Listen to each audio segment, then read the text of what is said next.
Si ignoras lo que ocurrió antes de que nacieras, siempre serás un niño. Cicerón. Una hora con la historia, un nuevo enfoque del pasado deshaciendo mitos. Con Pío Moa, aquí, en Radio Inter.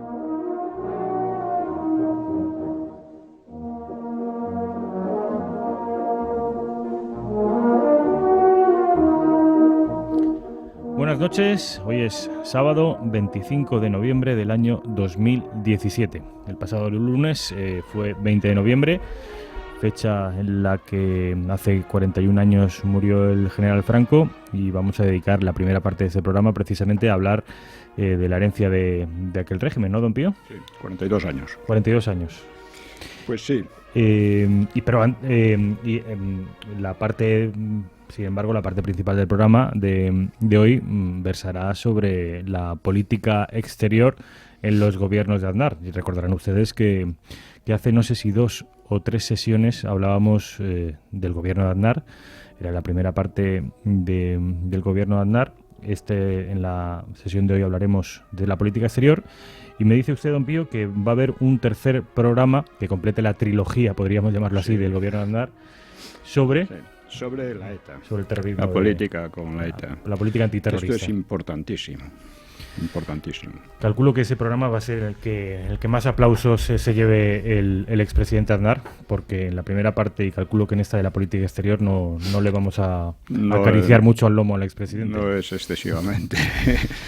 Vamos, si le parece, don Pío, directamente ya con lo que fue la herencia del régimen franquista, en el que me corrigía usted que hace 42 años que se murió. El pasado lunes 20 se cumplieron los 42 años. Cuéntenos. Sí, bueno, en este aniversario pues viene muy a cuento recordar hechos que debieran tenerse siempre muy presentes, porque la falsificación del pasado, en la que vivimos inmersos, ¿no?, sobre tal falsificación no puede construirse una convivencia sana, ni tampoco un futuro fructífero. Lo digo para esos que dicen que siempre miran al futuro sin aprender nada del pasado, ¿no? Así que lo voy a sintetizar en 15 puntos. Dice, primero, el franquismo, Franco, derrotó un frente popular compuesto de comunistas, socialistas, golpistas y separatistas, que por su propia composición amenazaba disgregar España, arrasar la cultura cristiana e imponer un régimen totalitario. El Frente Popular salió de unas elecciones violentas y fraudulentas, como he demostrado hace bastantes años, y Franco, los nacionales, lo derrotaron partiendo de una situación prácticamente desesperada, de una inferioridad que, otro que no fuera Franco se habría marchado rápidamente. Segundo punto. Libró a España de las atrocidades de la Segunda Guerra Mundial. Atrocidades cometidas en mayor o menor medida por todos los bandos en pugna, no solo por los nazis, no solo por los comunistas, también por los anglosajones. Librar a España de tal calamidad fue una hazaña no menor que haber ganado la guerra civil. Tercer punto. El franquismo desafió a las potencias comunistas, democráticas y dictaduras varias que juntas al final de la Segunda Guerra Mundial intentaron derrocarle por medio de un aislamiento criminal, porque habría provocado una gran hambruna en España. El franquismo lo desafió, evitó los peores efectos del hambre y lo derrotó. Cuarto. Al revés que el resto de Europa occidental, España se reconstruyó con sus propios esfuerzos, sin deber nada a USA, y lo hizo con gran efectividad. Pese a las estrecheces, los años 40 fueron para España mucho mejores que para el resto de Europa. No solo se libró de la guerra, sino también la posguerra fue dramática en gran parte de Europa, ¿no? Y en ellos se superó netamente el nivel de vida de la República. Baste señalar 2 datos, entre muchos, que he expuesto en mi libro sobre los mitos del franquismo y otros, ¿no? Pues en esos años 40, la esperanza de vida al nacer saltó de 50 años en la República a 62 al terminar los propios años 40. Un salto espectacular. Y la esperanza de vida implica otros muchos datos, ¿no? Otro dato es la estatura media de los reclutas también aumentó, lo que revela una alimentación más sana, a pesar de las dificultades y del hambre impuesto desde el exterior. Porque así fue. Quinto punto. La cultura en España, y yo creo que más en los años 40-50 que después, fue de muy buen nivel. Está muy mal estudiada. Continúa, don Pío. Dice, nada de páramo cultural. El páramo es ahora con una cultura chabacana, falsa y parodia de la cultura anglosajona. Sexto, el franquismo venció diplomáticamente a Inglaterra en la ONU y ante la arrogancia de Londres cerró la verja de Gibraltar, convirtiendo el Peñón en una ruina para los invasores de nuestro territorio. Séptimo, el franquismo superó plagas de la República y del Frente Popular, como los separatismos, la demagogia anarquista y socialista o las miserias republicanas. Su única oposición real fue comunista y en su etapa final, pues terrorista, separatista, comunistoide, me refiero a la ETA, ¿no? Octavo, hemos dicho que vamos a tratar en 15 puntos. Dejó atrás los odios sociales y políticos que destrozaron a la República y que impedían la democracia en España. Unos odios que ahora están resucitando los llamados demócratas antifranquistas. Demócrata y antifranquista son dos conceptos contradictorios, pero aquí se han unido. ¿No? Parecen sinónimos. Parecen sinónimos, sí. Noveno, pese a la hostilidad, el chantaje y la manipulación mediática y el apoyo al terrorismo en España por parte de Europa Occidental, que todo eso hicieron a España, que en eso además iba con la Unión Soviética, les hizo tragar la permanencia del régimen durante 40 años. No se intimidó Franco ni su régimen por esta hostilidad tremenda, ¿no? Décimo, cuando se agotó el sistema económico llamado autárquico, que había permitido la recuperación del país, pues supo cambiar el régimen con habilidad a otro más liberal y convirtió a España en uno de los 2 o 3 países de más rápido crecimiento del mundo, aproximándose rápidamente a las rentas de los países ricos europeos. Creo que por aquellos años, don Pío, esto lo he leído en algún libro suyo, solo Japón crecía a sí, mayor velocidad que nosotros. Japón y quizá Corea del Sur, ¿no? Algo así, sí, sí. De todo el planeta. Sí, sí, sí. Un crecimiento espectacular. No se ha vuelto a repetir, claro. 11. Contra el expansionismo soviético, el franquismo mantuvo una buena cooperación con USA sin supeditarse nunca a su política. Por ejemplo, rechazó involucrar a España en la guerra de Vietnam, como le pedía el presidente Eugenio Johnson, y además le vaticinó a Johnson la derrota. Hay una carta en la que le manda al presidente de los Estados Unidos. Muy amable. Pero que dice todo lo que va a ocurrir y que acabó ocurriendo. Comerció con Cuba, pese al embargo, y aplicó en Hispanoamérica una política independiente de Washington, por poner unos ejemplos. 12. Pese al Vaticano II, que dejó al régimen vacío ideológicamente, y además empezó a sabotearlo, lo cual es más grave, parte de la Iglesia, ¿no? Y con lo cual además amenazaba provocar un desplome catastrófico al estilo de Portugal, pues el régimen se mantuvo firme hasta dar paso a una democracia de la ley a la ley, sin ruptura. Este fue un éxito póstumo, hoy echado a perder por la oleada de antifranquismo, que el antifranquismo es probablemente la política más estúpida y canallesca que uno pueda imaginar, ¿no? Porque va contra todos estos logros y quiere sustituirlos por, en fin, la resurrección de los odios, la falsificación de la historia y todas estas cosas, ¿no? Y además lo hace diciendo que eso es lo democrático. Vaya democracia, ¿no? 13. El paso a la democracia de la ley a la ley, es decir, sin ruptura con la legitimidad franquista, hace de España una excepción en Europa Occidental, porque casi toda ella debe su democracia no a sí misma, sino a la intervención bélica del ejército useño. Una intervención que fue acompañada de bastantes atrocidades, por lo demás, ¿no? España debe su democracia a su propia evolución pacífica, aunque el antifranquismo la está destruyendo prácticamente. Por ejemplo, con su colaboración con la ETA y con el separatismo, con leyes totalitarias y falsificadoras como la de memoria histórica o las LGTBI, con la entrega ilegal de soberanía a la burocracia de Bruselas y a la OTAN, etc., ¿no? 14. Al terminarse el franquismo, España había pasado de una de las expectativas de vida más bajas de Europa a una de las 2 o 3 más altas, no solo de Europa, sino del mundo. Creo que solo Suecia, Japón y alguno más tenían una expectativa de vida mayor que España. 15.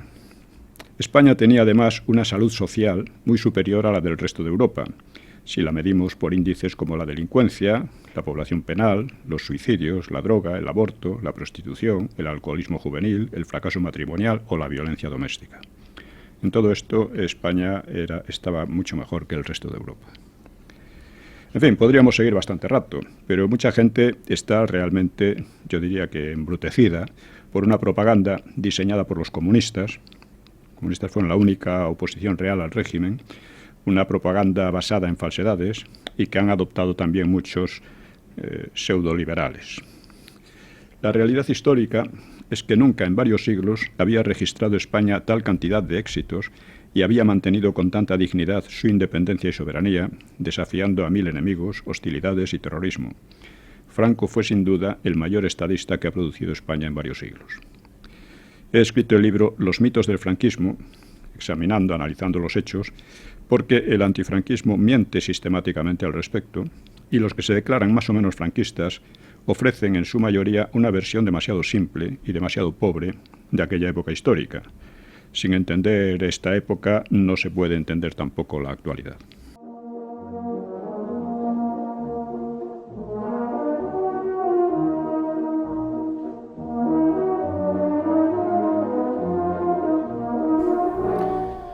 Don Pío, José María Aznar López, la segunda parte de aquel programa que hicimos hace 2 semanas, esta vez vamos a abordar la política exterior de aquellos gobiernos, ¿no es así? Sí. Uno de sus aspectos más controvertidos, aquel compromiso que adquirió con George Bush, el atlantismo, la foto de las Azores. Sí, en fin. Vamos a desentrañar todo esto. Un poco de todo eso, sí.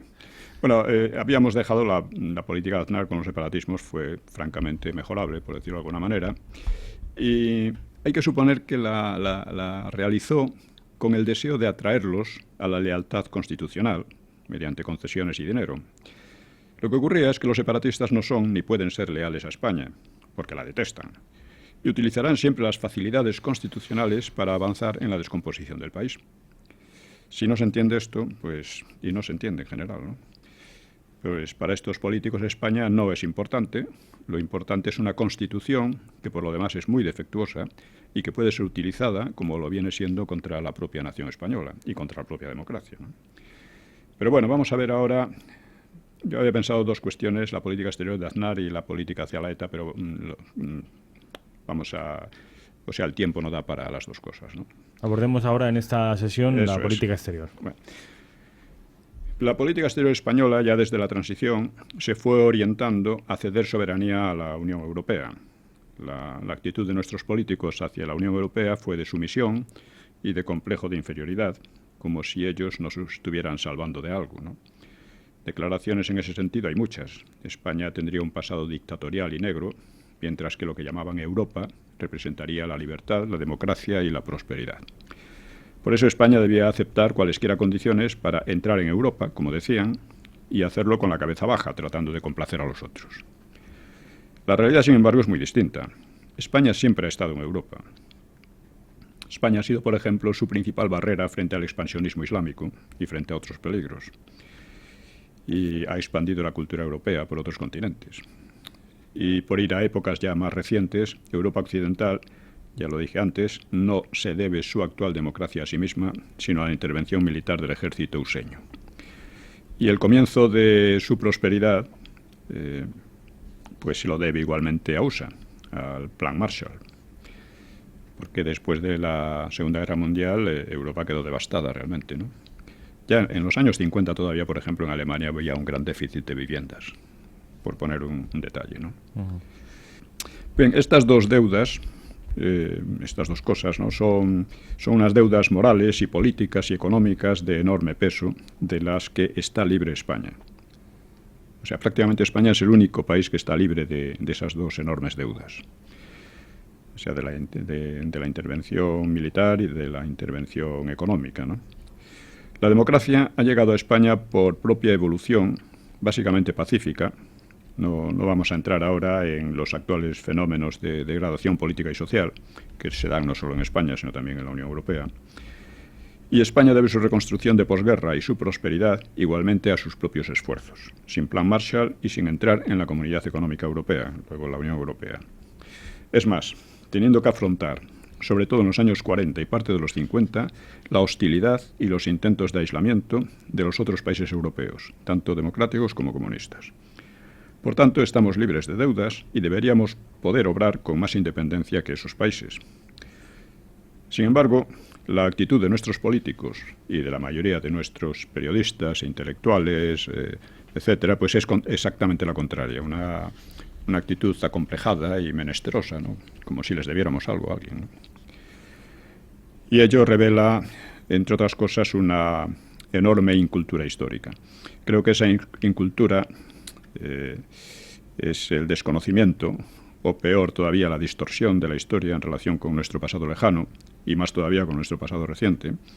Pues eso es una de las peores taras que lastran nuestra política interior y exterior.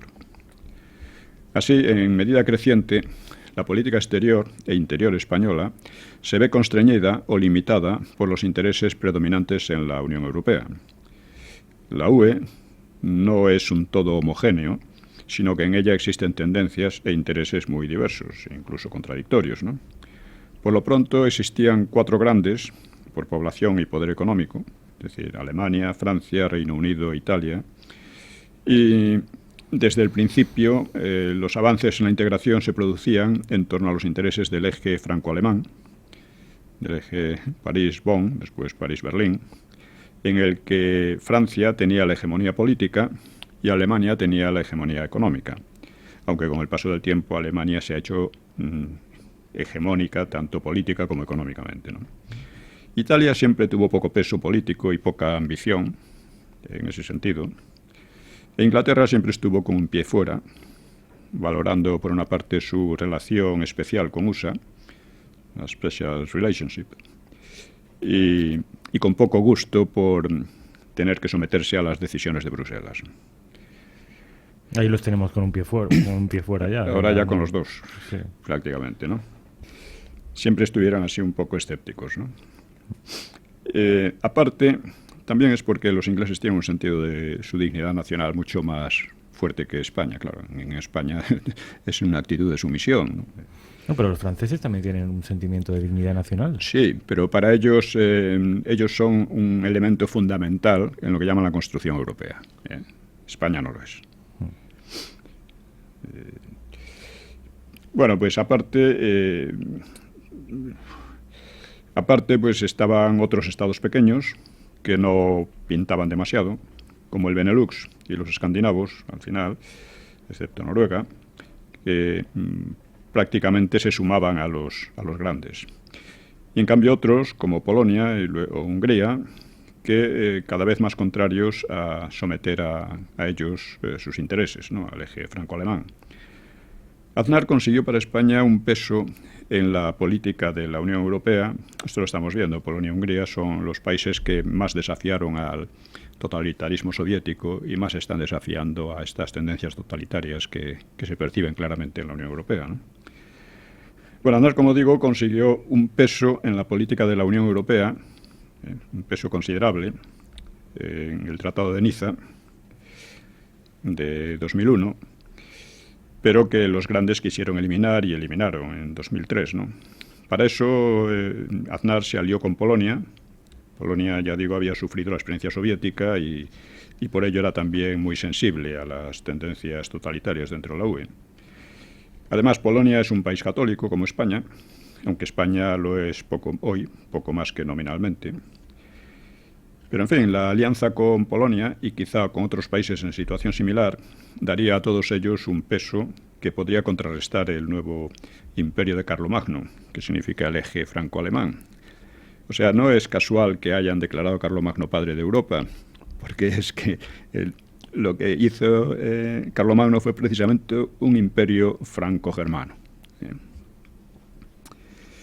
Y bueno, esta política ya con Zapatero fue totalmente abandonada, y luego por Rajoy. La sumisión de Rajoy a Alemania hoy es bien clara, ¿no?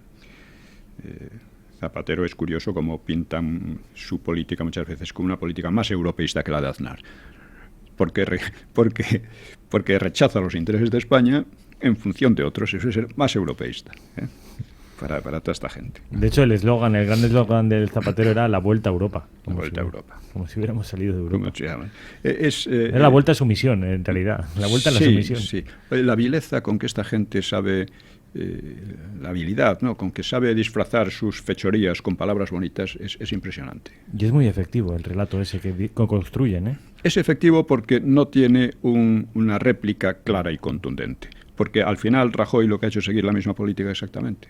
Entonces, y además ya entonces el PP mostraba una incapacidad, digamos, discursiva terrible, ¿no? No solo de propaganda, sino discursiva. No tiene un discurso.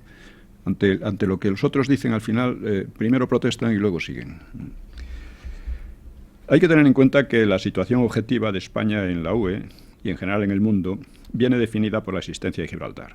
Es decir, España tiene invadida una parte de su territorio y precisamente en un punto estratégicamente muy sensible, el más sensible, pues la tiene invadida por otro país que por ese mismo hecho no puede ser considerado amigo ni aliado, pero que es considerado así por los políticos españoles, amigo, aliado y amo. Un país que acepta una situación así está aceptando su posición como país dependiente y como país lacayo. Esta es la realidad más obvia, ¿no?, pero de la que nadie quiere hablar. Franco convirtió el Peñón en una ruina y una carga muy onerosa para Londres, pero Felipe González volvió a hacer de Gibraltar un emporio de negocios opacos que parasita y empobrece el entorno español.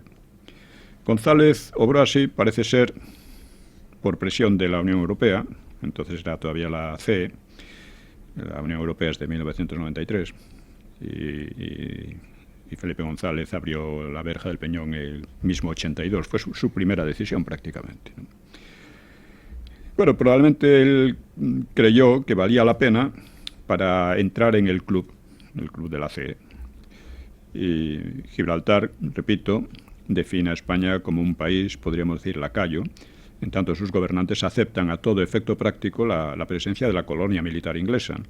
La favorecen de mil maneras y tratan al país invasor prácticamente como un protector, como un amigo, como un aliado, Es alucinante hasta dónde hemos llegado, ¿no? Un proveedor de trabajo y de puestos de trabajo, para ellos es También. muy importante también. Sí, que está prácticamente vaciando de puestos de trabajo todo el entorno. Que parasita por completo. El entorno de Gibraltar es el sitio donde más paro hay en España. Con cotas del 40 y pico % de paro. Sí. Casi la mitad de la población está en paro. Asombroso, sí. Y son capaces de decir que Gibraltar da puestos de trabajo. Bueno, hubo un momento en que Aznar se entendió con Tony Blair y pareció que Gibraltar podría volver a España. Una ilusión que se disipó enseguida. El propio Blair dio a entender algo así. Pero inmediatamente se le echaron encima allí mismo y dijeron, no, hombre, no, ¿cómo vamos a prescindir de Gibraltar? Usted está loco. Y evidentemente eso le quedó en nada, ¿no? En cambio, la política inglesa siguió siendo la tradicional, de mantener, expandir y reforzar la colonia, sin la menor consideración a tratados ni a los intereses españoles, a los que visiblemente desprecia, ¿no?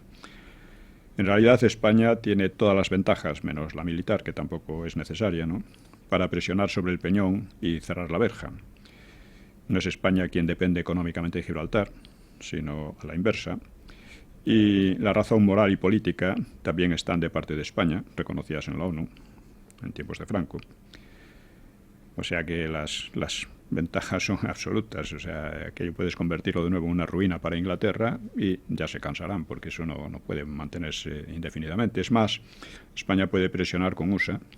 Si USA quiere tener alguna base aquí, pues ya sabe lo que tiene que hacer, ¿eh? Pero no. Aquí es todo complacencias hacia todos ellos, sin más, ¿no? Bueno, pues la OTAN además quiere un Gibraltar inglés. La Unión Europea quería un Gibraltar inglés y aunque Inglaterra haya abandonado la UE, no va a cambiar de postura. Y los gobiernos españoles, desde Felipe González, también quieren en los hechos un Gibraltar inglés. Aznar, quizá por sus orígenes falangistas, creyó poder hacer algo, pero enseguida abandonó la partida. Esto es muy curioso. Dadas las dificultades puestas por los grandes de la Unión Europea para dar más poder a España en Niza, pues Aznar jugó más a fondo la carta atlantista, es decir, la alianza con Inglaterra y USA. Una opción muy peligrosa, porque nuestros intereses no concuerdan con ninguno de ellos. Vamos, solo parcialmente, en algunos aspectos sí, no cabe duda, ¿no? Una opción, ya digo, un poco arriesgada, como luego se vería. Pues, entre otras cosas, también USA prefiere un Gibraltar inglés. Es decir, Gibraltar significa tener a España sujeta y débil.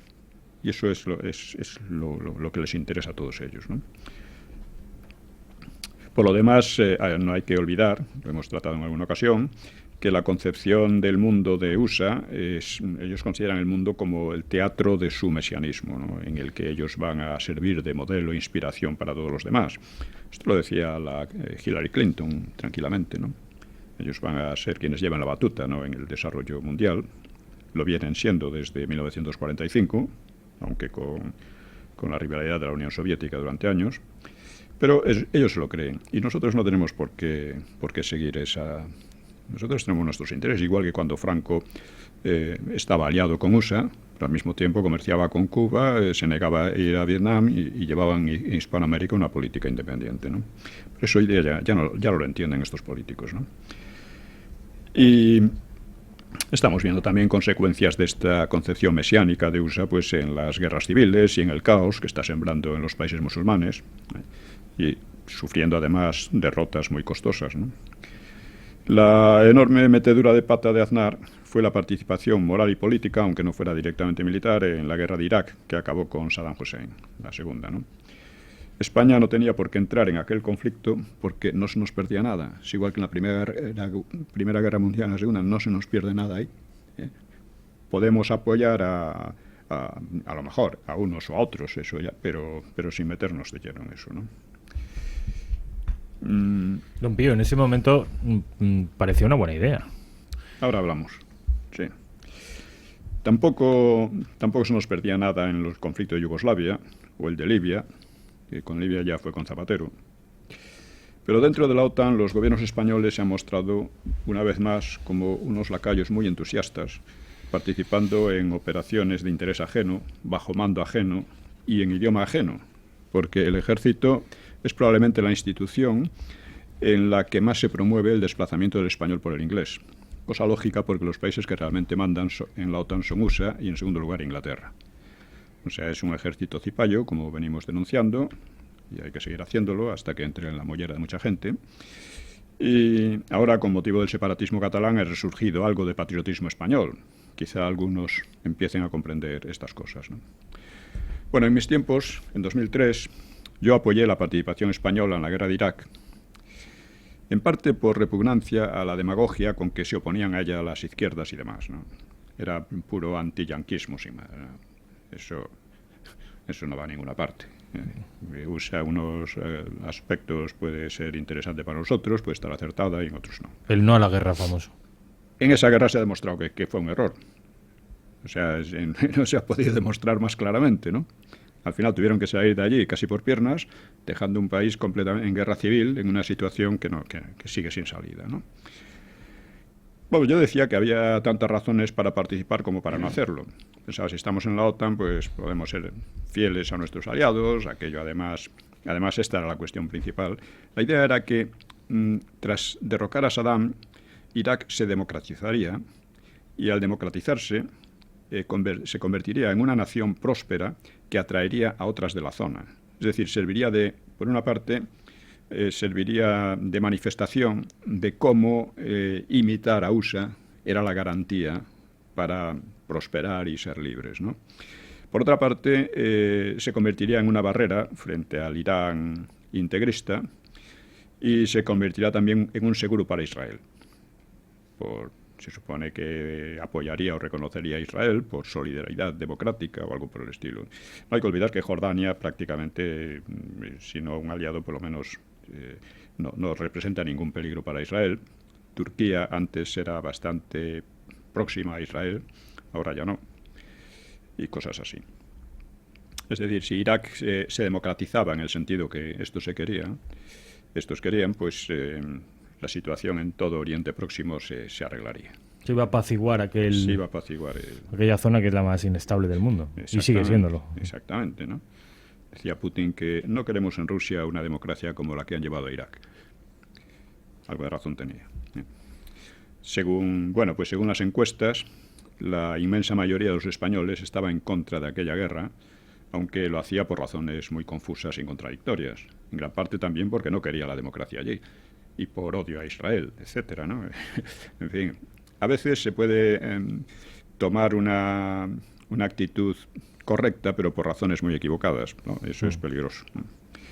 Luego la guerra demostró dos cosas. Primero, que la potencia militar useña era tan enorme que el ejército de Saddam fue prácticamente volatilizado en pocas semanas. O sea, los presupuestos militares de USA entonces superaban a los de todo el resto del mundo junto, ¿eh? O sea, no es ninguna broma. En segundo lugar, que a pesar de eso, el resultado práctico fue una guerra de guerrillas y terrorismo sobre el terreno, interminable y costosísima, que ha dejado a Irak en situación crítica, con un radicalismo islámico exacerbado, con guerra civil y con USA retirándose vergonzantemente. Es llamativo que a esa guerra se la llamó en USA Operación Libertad Iraquí. El resultado no podía ser más catastrófico, ¿no? Y para España el resultado ha sido peor. Así como en Inglaterra Tony Blair se batió a fondo en la batalla de la propaganda para convencer a la mitad del país de la existencia de armas de destrucción masiva en Irak, ¿no? Él posiblemente llegó a creerlo también. Lo dijo que había sido errores del servicio de información. En fin, no lo sé y lo dudo. Pero bueno, sea como sea, allí Blair intentó convencer a los ingleses de que era una guerra justa y correcta, y lo consiguió con la mitad de la población. Aquí, nada. El PP no hizo el menor esfuerzo en ese sentido. Se comprometió moral y políticamente, y luego en la reconstrucción del país no hizo el menor esfuerzo en explicar por qué lo hacía. Confiaba, porque es el oportunismo, señor Itil, ¿no? Dice, confiaba en que la guerra duraría poco, que la victoria era segura, que lo era al principio, y que después la gente lo olvidaría. Esto obró de forma parecida cuando el incidente del Prestige, que lo que hizo fue sobornar a los marineros de la Costa de la Muerte, a Costa de la Muerte, con muchas indemnizaciones, de manera que al final la zona afectada por el vertido pues votó al PP. Y los marineros decían, outra máis. Cuando decían, nunca máis, decían, outra máis. Para el PP el dinero lo es todo, y es la misma política que han aplicado a los separatismos, ¿no? Y realmente la guerra de Irak, después de la victoria inicial, pues pudo haberse olvidado, porque la subsiguiente guerra civil en Irak a la opinión pública española le importaba poco. Pero, como sabemos, el 11 de marzo de 2004, unos días antes de las elecciones, y con la memoria de la guerra aún fresca, pues se produjo en Madrid el peor atentado terrorista de la historia de Europa, posiblemente el peor de todos, ¿no? El origen del atentado no está claro, y en las explicaciones oficiales hay muchas contradicciones. Pero rápidamente la izquierda y los separatistas se movilizaron afirmando que se trataba de un atentado islámico. Al principio todo el mundo creía que era la ETA, incluso el PNV, pero afirmaron que se trataba de un atentado islámico en respuesta a la implicación española en Irak. Con lo cual, los responsables no serían los autores, sino sería el gobierno español, el gobierno de Aznar. Y claro, como el gobierno de Aznar no había hecho ninguna labor explicativa sobre las razones de su implicación, pues claro, cuando todo el mundo en España, el 90% estaba en contra de la participación en la guerra, según las encuestas. O sea, una cosa tremenda, ¿no? También la mayoría de sus votantes. Sí, la mayoría de sus votantes. Y dentro del partido, no sé si la mayoría, pero muchos estaban en contra, ¿no? Esto fue un error terrible de Aznar, ¿no? Luego se han sabido incluso peleas de Rodrigo Rato, que era uno de los que pugnaban por hacerse con la presidencia, que estaba en el famoso la famosa carpeta azul de Aznar, donde se suponía que pugnaban Mariano Rajoy, Jaime Mayor Oreja y Rodrigo Rato.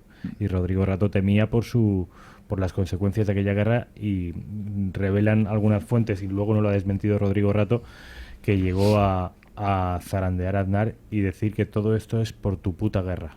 Es decir, que dentro de la propia cúpula del gobierno habían discrepancias muy graves sobre aquella guerra. Claro. Es que Aznar quería llevar una política, en fin, por una parte presionada por las, diputadas que le habían hecho en Europa, ¿no? Quitándole el poder que había alcanzado en la primera declaración de Niza. Y por otra, porque por falta de cultura histórica, pues lo mismo que con el separatismo, por falta de cultura histórica, fundamentalmente, pues pensó que USA era la maravilla de las maravillas y que era el mesianismo y tal. Yo recuerdo una presentación de un libro que se titulaba, ¿cómo se llamaba? La ciudad en la colina. La ciudad en la colina es una digamos, una referencia bíblica, una ciudad que sirva de faro para el resto del mundo, que es lo que querían construir en USA. Y esto se lo han creído, tal cual. La ciudad en la colina. Sí. Como esto era Esperanza Aguirre y otros presentando el libro y tal. USA era la maravilla de las maravillas. La anglofilia de Aguirre, que muchas veces se ha denunciado. Era una patriota inglesa, es una patriota inglesa realmente, ¿no? Bueno, pues hablando de Gibraltar, siempre lo repito porque hay que recordarlo, ¿no? Cuando Margaret Thatcher, que es otra de los grandes ídolos de estas personas, que sí, hizo cosas muy interesantes, no solo para Inglaterra, pero era una patriota inglesa ante todo, y a España la despreciaba, claro. En Gibraltar, cuando dijo bombardemos Madrid, cuando hubo un pequeño incidente en la bahía con barcos españoles en aguas nuestras, bombardemos Madrid. Bueno, pues le han dedicado una plaza en el centro mismo de Madrid. El Partido Popular. Son así.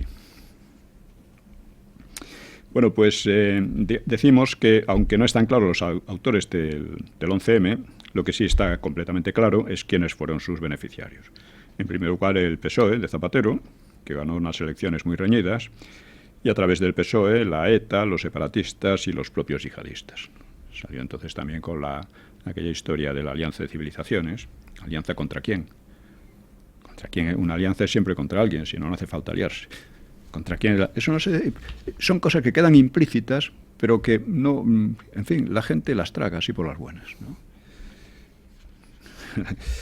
Alianza, bueno, pues ya sabemos contra quién. Entre otras cosas, contra España. El resultado de todo ello fue un cambio histórico en profundidad que examinaremos en otra sesión.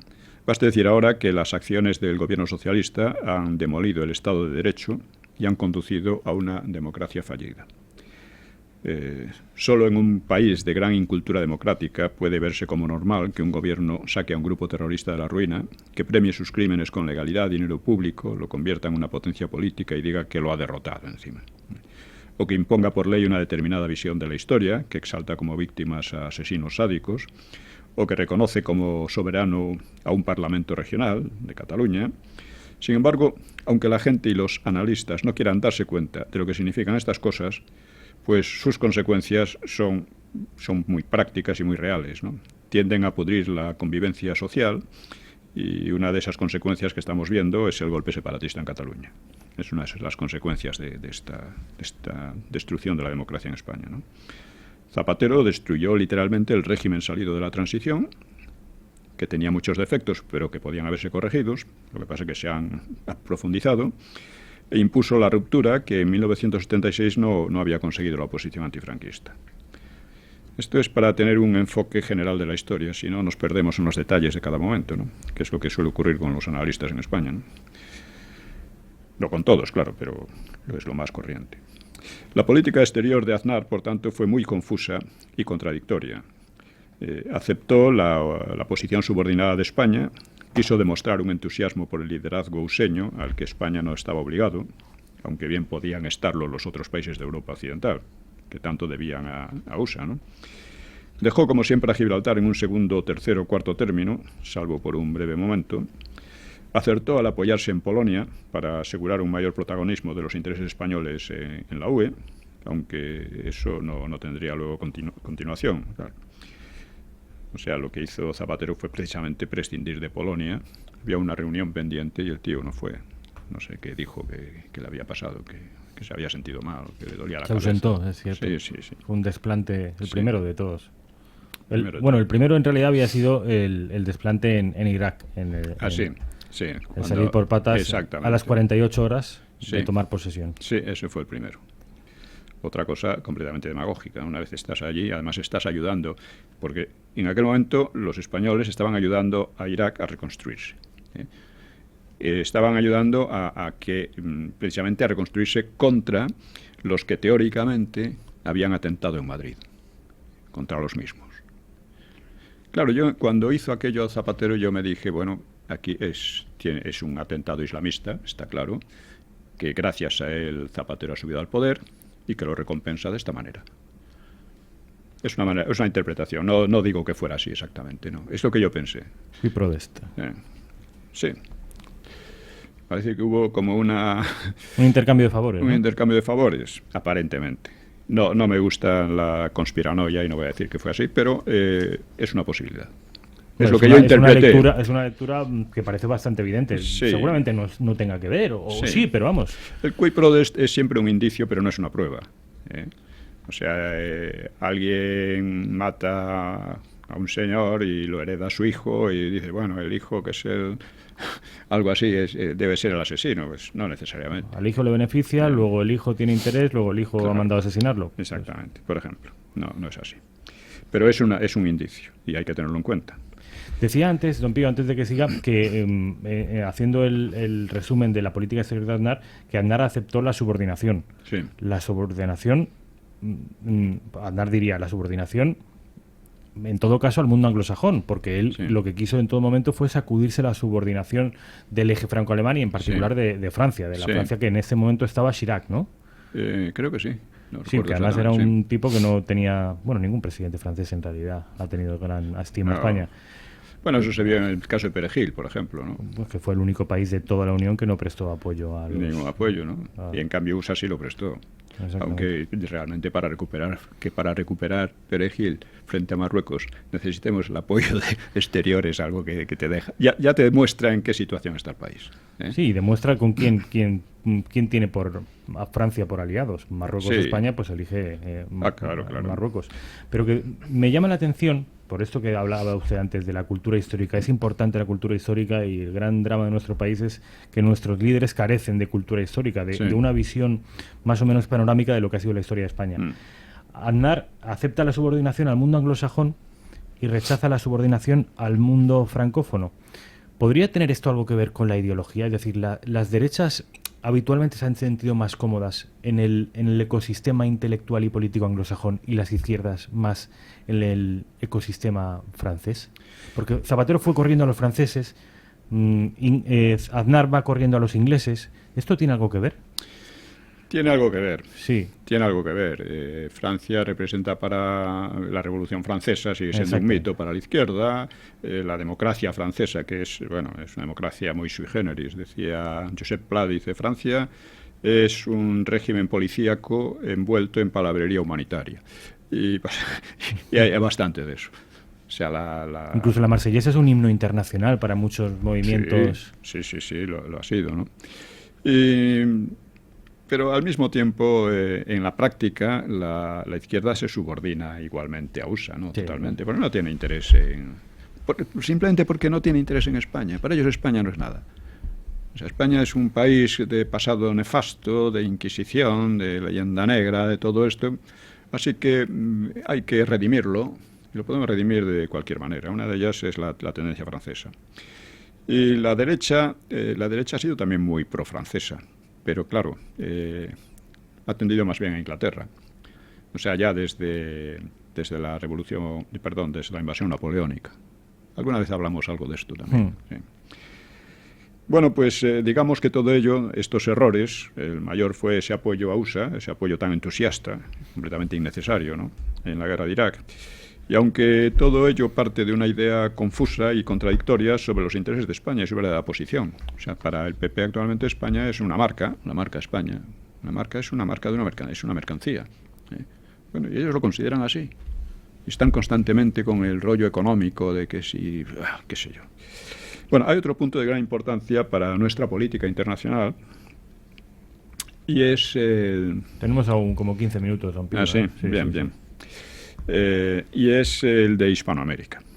O sea, España no es solo un país europeo, es un país también atlántico, por Hispanoamérica, porque ha expandido su lengua y su cultura en aquellos países, ha creado un ámbito cultural y unas relaciones especiales, en cierto modo más íntimas que con el resto de Europa. Dentro de Europa, España tuvo un papel clave en el siglo XVI y parte del XVII, un papel que en gran medida consistió en la defensa del catolicismo frente a la agresiva expansión de los turcos y de los protestantes, ¿no? Es decir, tanto es así, ¿no?, que podría sostenerse que si la Iglesia no llegó a desaparecer o a caer en una posición como la que tienen países árabes, ¿no?, o en Inglaterra, pues se debió de modo muy fundamental a España, ¿no?, por su acción en Europa y por su labor evangelizadora en medio mundo. Esto no le ha valido a España una gran popularidad en los países que más cuentan en Europa. En Francia, sobre todo después de la Revolución Francesa, España representaba el atraso, etcétera, ¿no? Lo mismo en Inglaterra, en los países protestantes, en todo esto, ¿no?, que durante unos siglos han sido las potencias dominantes, ¿no? Para ellas España era todo lo contrario de lo que ellos querían. Eran países de raíz protestante, muy anticatólicos, y en fin, se atribuían el encarnar la libertad, cosa que es más que discutible. Y luego tuvieron el éxito derivado de la revolución industrial en Inglaterra, una revolución industrial que implicaba un mayor progreso, indudablemente, mayor prosperidad, aunque fue a costa de masacrar a los campesinos, como quien dice, ¿no? Pero esta revolución, digo en conjunto, pues junto con el desarrollo científico y técnico, en todo lo cual España quedó atrasada, pues ha terminado viéndose como una especie de tara de la cultura española. Y en parte lo ha sido. Ha habido una esclerosis, ha habido una decadencia, esto es indiscutible. Es decir, podríamos decir que esa revolución industrial acabó de confirmar las tesis protestantes según las cuales los países católicos eran el eterno retraso, la oscuridad, el fanatismo religioso. Eso es. Vamos, leyenda negra químicamente pura. Sí. Y que ha terminado siendo aceptada aquí, ¿no? Lo que ha pasado en realidad es que efectivamente España quedó retrasada, ¿no? Y otros países católicos, no todos. El segundo país en adoptar la revolución industrial fue Bélgica, que era católica, mientras que Holanda se retrasó. Y ahí tenemos a Baviera, la región más próspera de Alemania, católica. ¿no? Y Austria. ¿No? Y... O como España, bajo el franquismo, como régimen católico, además confesional, pues alcanzó unas tasas de desarrollo extraordinarias, ¿no?, que en pocos años más de haber seguido nos habrían puesto al nivel de Italia o de Inglaterra. Sí, pero la narrativa permanece. O sea, el relato es hegemónico. Por mucho que los datos que usted y yo queramos aquí aportar, la verdad es que hoy se sigue... Y lo estamos viendo con la crisis separatista y la crisis de la huida del medio gobierno autonómico a Bélgica. Estamos viendo ese rebrote de la leyenda negra y vuelven a aparecer los tópicos. Es algo recurrente, es desolador. Sí. Bueno, desolador no. Lo que pasa es que es un reto, hay que superar eso. Hay que superarlo de cualquier manera, sobre todo con un discurso coherente, ¿no? Este programa es un intento también, entre otras cosas, de combatir eso. Por eso llamamos constantemente a nuestros oyentes a colaborar con él, ¿no? Porque no hay otro, que yo sepa, no hay otro en España igual, ¿no? En fin, la existencia de ese ámbito cultural, que podemos llamar la hispanidad, pues es un hecho real, histórico, pero es difícil de traducir en una política concreta. O sea, con el franquismo la idea de la hispanidad fue uno de los elementos principales de su política exterior. Fue la diplomacia franquista la que consiguió adelantarse al aislamiento internacional para negociar importaciones de cereales y carne con Argentina, que esto fue lo que impidió la gran hambruna con la que querían obsequiarnos desde la ONU. Nos querían obsequiar una serie de regímenes comunistas, democráticos y dictatoriales de diversas categorías, todos juntos, ¿no? Todo el mundo contra España, prácticamente como quien dice, ¿no? También aquella diplomacia consiguió pacientemente que muchos países hispanoamericanos apoyasen a España contra el aislamiento internacional, permitiendo nuestra entrada en la ONU. Países hispanoamericanos y también árabes y al final la propia Unión Soviética. La historia da muchas vueltas. Dado que durante muchos años la economía española estaba reconstruyéndose, o más bien construyéndose o modernizándose, pues las relaciones económicas con Hispanoamérica, aunque eran cada vez más intensas, pues no eran el asunto principal. Y España siguió enviando allí emigrantes hasta los años 60, que fue una emigración muy distinta ya a países de Europa, ¿no? Pero sí se cultivaron relaciones culturales cada vez más intensas, relaciones artísticas. Gran número de estudiantes universitarios de Hispanoamérica vinieron a formarse en España.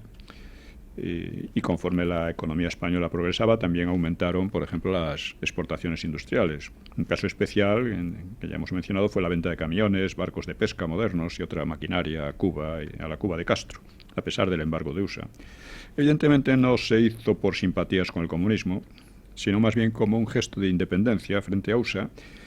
Y, en fin, USA en Hispanoamérica nunca fue amiga nuestra y de nuestra cultura, ¿no?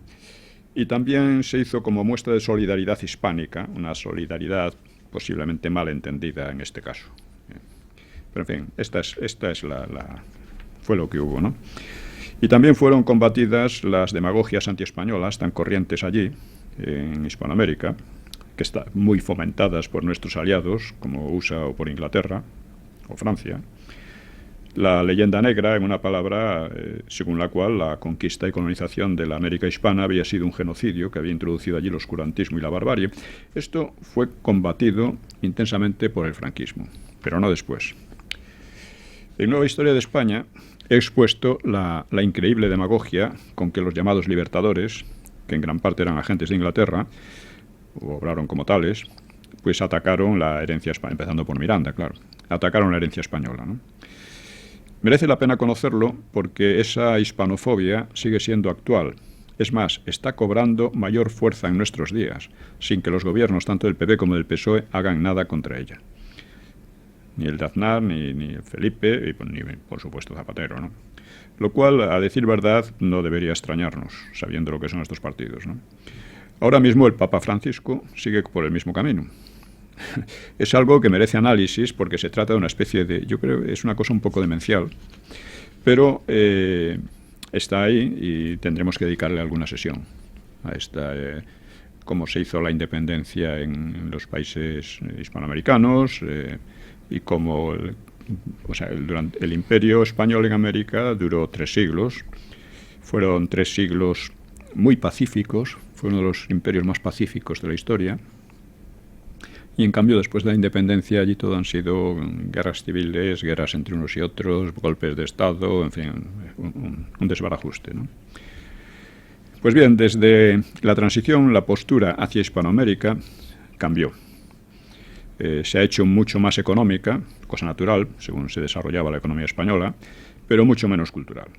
Es más, en ese sentido, se volvió en gran medida antiespañola. Los tópicos de la leyenda negra fueron aceptados, abierta o pasivamente. Hispanoamérica se transformó a todos los efectos en Latinoamérica. Esto es un regalito de Francia. Un cambio plagado de significado, claro. O sea, las palabras, muchas veces este tipo de palabras, digamos, sintetizan toda una ideología, toda una manera de ver el mundo, las cosas, ¿no? Había además una cierta vergüenza hacia aquellos países por parte de una España que, según se decía, se había europeizado, es decir, nos sentíamos superiores, por otra parte. Estos países que están ahí y que además hablan español, nosotros que estamos aprendiendo tanto inglés, ¿no? Sí, sí. Un complejo de superioridad absurdo. Sí. Además ya habíamos entrado en Europa, ya éramos europeos, y los países de herencia hispánica pues estaban hechos un desastre en muchos aspectos, ¿no? Oscilando continuamente entre democracias y dictaduras de diverso tipo, la mayoría pobres, algunos con mucho analfabetismo y todas estas taras, ¿no? Y se olvida, claro, que la inestabilidad de los países hispanoamericanos se debe en gran medida al modo como se hizo la independencia y al modo como se ha aceptado la leyenda negra. Bien. Hay que decir que, fuera cual fuera la política española, la existencia de ese enorme ámbito cultural es un hecho. Aunque económicamente sea muy diverso y políticamente sea poco relevante en el mundo. Y por tanto los políticos tenían que tenerlo en cuenta. Se inventó, por ejemplo, el término Iberoamérica para, por una parte, integrar a Brasil y por otra, evitar tanto Hispanoamérica como Latinoamérica. Pero se ha seguido empleando básicamente Latinoamérica. Esto, una de las cosas, por ejemplo, que quedó clara en la transición fue cuando el país, que rápidamente estaba adquiriendo mucha influencia, para el país Hispanoamérica había desaparecido, era Latinoamérica. Que además el término Latinoamérica se ha impuesto también allí, en América, ¿no? Por reacción contra España, ¿no? Y por supuesto el mundo anglosajón es Latinoamérica. Por supuesto. Ya hablaremos un poco del tema de la Reconquista, cómo en el mundo anglosajón se ha impuesto el término Iberia para la España de la época de la Reconquista. Y por supuesto no hay Reconquista. Es una lucha entre estados cristianos y estados islámicos. Iberia en Iberia no es inocente otra vez el término. No. Es un término que quiere quitarle el contenido cultural y transformarlo en contenido puramente geográfico. Bueno, pues recordemos cuando se celebró el 5º centenario, se falseó la historia hablando de encuentro de culturas, lo cual fue una conquista y colonización que evidentemente no se hizo regalando rosas, como nunca ha pasado, pero que resultó en la formación de una civilización o una cultura muy superior en aquellos países. El papel de España fue relegado, como pasó en España, en la propia España, con la romanización. La romanización tuvo aspectos de una crueldad tremenda, ¿no? Pero en definitiva nosotros somos romanos, esa es la realidad. El papel de España fue relegado, se decía que España iba a convertirse en puente entre Iberoamérica y Europa, lo que en la práctica significaba que España iba a hacer de agente de intereses de otros países en Hispanoamérica, sin olvidar que los puentes están para ser pisados, ¿no? Bueno, pues nada de esto cambió con Aznar, por decirlo sucintamente y en resumen. Poco a poco España se iba transformando en una marca, es decir, una mercancía económica, y la relación con Hispanoamérica fue perdiendo todo contenido de hispanidad para ceñirse a lo económico. En ese sentido, también hay que reconocer que se han registrado avances. Por ejemplo, las grandes empresas españolas se han convertido en algunos de los mayores inversores en el continente, ¿no? No sé cómo estará la cosa, pero como salta a la vista, las empresas anglosajonas siempre han combinado el negocio con la expansión de su cultura y de su idioma. Siempre, y con mucha eficacia. Las empresas españolas, en cambio, también han combinado el negocio con la expansión de la cultura anglosajona y del idioma inglés. Imagino, por ejemplo, que los comercios de Zara, que haya por allá, expondrán sus mercancías con títulos en inglés, como hacen aquí. Para ellos la cultura española no vale la pena y el idioma español tampoco, y esto es mucho más grave y peligroso que los ataques al español en varias autonomías. Pero la gente aún no se ha dado cuenta o no quiere darse cuenta. La política exterior en los gobiernos de Aznar. Hasta aquí ha dado de sí aquellos 8 años de atlantismo, que es de alguna manera como podríamos resumir, o pretendido atlantismo este periodo. La semana que viene, o quizá la siguiente, pero nos queda pendiente una tercera pata del gobierno de Aznar, que es donde quizá más mereció el aplauso, que es en su lucha contra el terrorismo. Indudablemente. Esto ha sido Una Hora con la Historia. Don Pío Moa, buenas noches. Buenas noches a todos. Buenas noches a todos. La semana que viene, más y mejor.